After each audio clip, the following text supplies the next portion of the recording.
500 ગ્રામ જેવા બટાકા લીધા છે, એને ક્રશ કરી લઈશું। એક પેનમાં તેલ લઈ લઈશું। અડધી ચમચી જીરું એડ કરીશું। 2 લીલા મરચાં,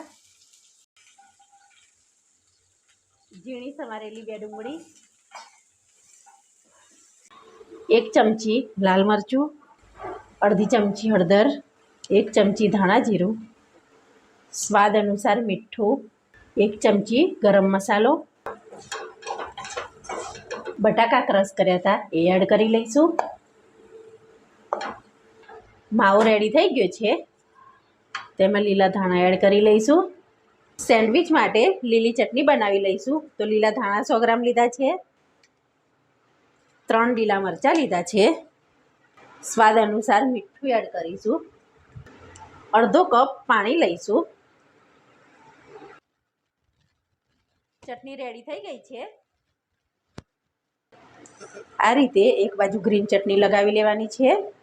બીજી બ્રેડ ઉપર આપણે ટામેટો સોસ લગાવી લઈશું। એક બ્રેડ ઉપર માવો આવી રીતે મૂકી લેવાનો છે। આ રીતે બીજી બ્રેડ મૂકી લેવાની છે। થોડું બટર લઈશું, આ રીતે શેકી લેવાની છે।